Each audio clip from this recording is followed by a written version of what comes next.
Hi guys, again Justin nga pala. So for today's video is yun, kaingin vlog na naman ako. Then yun, maga lang pala ako dito para magpakain ng hayop. Then hapon pala babalik din naman ako kasi tanghali may pupunta kami ng mama ko na sa aming bayan, may mabibili lang doon ng mga pagkain din ng hayop. So yun, may maga dito uli ako. Pero walang uli yung aking mga gagawin yan. So yun, start na akong pakain ng aso. Robot sa boses ko yun, medyo malat pa rin na ng sipon. Then yan, mapakain na naman aso. Mabilis ang video lang naman to kasi yung umaga lang naman, wala naman akong gano'ng gagawin. Mapakain akong tumayo. So yan, mga aso, dito noon, manok, kambing, pinakawalang ko kama nandito pa. Kulong-kulong lang uli pagpalis na ako para di man din sila maligaw.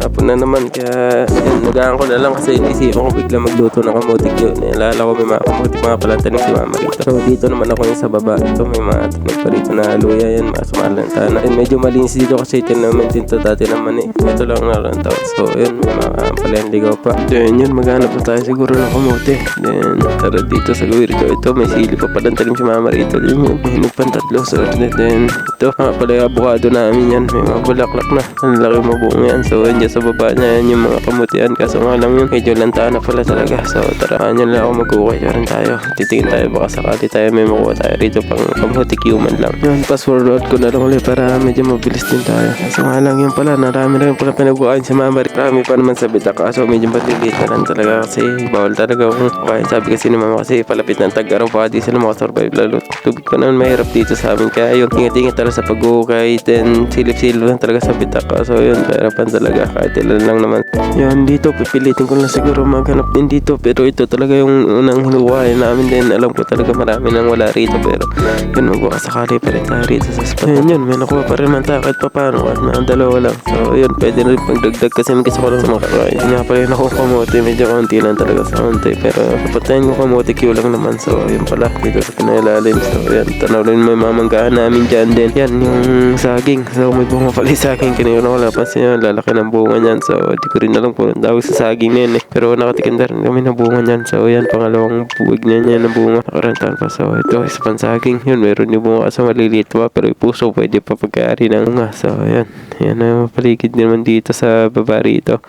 Tapos yun pala yung avocado na yan, medyo marami na rin bulaklak yan. So yun, awa na rin naman tayo. So ito nga pala, nasa medyo taas na tayo. Yan pala yung pinagalingan natin sa baba na yun, yung malinis. So dyan na kayo nanggaling kanina. So yun, medyo mataas-taas na rin tayo, napakalalim talaga dyan. So ahon pa tayo ng konti. Nakakita natin dito na sa kubo na rin to. Yan, kita naman yung lupa, bibitak na, sobrang init na rin, pero yung hangin yan medyo malakas pa rin, wala na kasing ulan, kaya yung lupa talaga medyo bitak-bitak na. Yung kasi pinakamahirap dito talaga sa bundok sa amin, medyo mahirap talaga sa tubig. So yan, dito na tayo sa taas. Yan, manggahan din yun, yung pinagalingan natin kanina. Yung tabunan na ng mga sukal. So yun yung kubo, yan, kamuti yung parinyari na yan. Tara, ahon na tayo rito. So yun, then nasikasuin na natin yung kamuti. Yan yun, hugasan lang naman natin to ng step dito. Then yan, hugasan na mabuti. So kasi di ko na binabaltan, kinakayas ko lang. So mamaya yun lang gagawin ko rito, kakayasin ko na lang. Yan, hugas lang naman na hugas hanggang matanggal yung mga lupa. Then ako kakayasin ko na lang, tapos gagayatin ko na lang. So pirito na. Yan, basic lang naman to merienda. Ito pati pinakamadaling luto. So yan, dito na pala ako sa labas magkakayas para maganda-ganda rin yung view. Then mahangin din naman dito. So yan.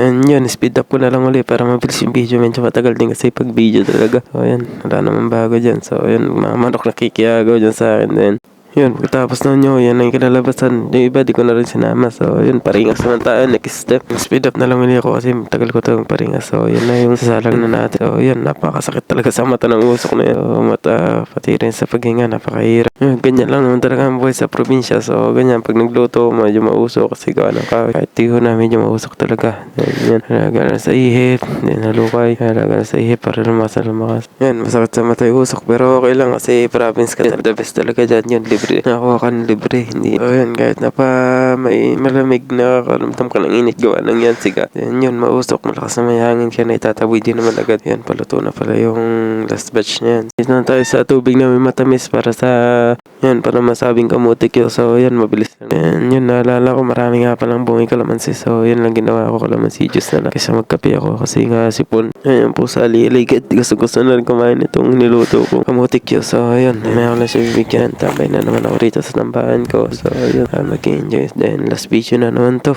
And again, thank you for watching na lang po. So thank you.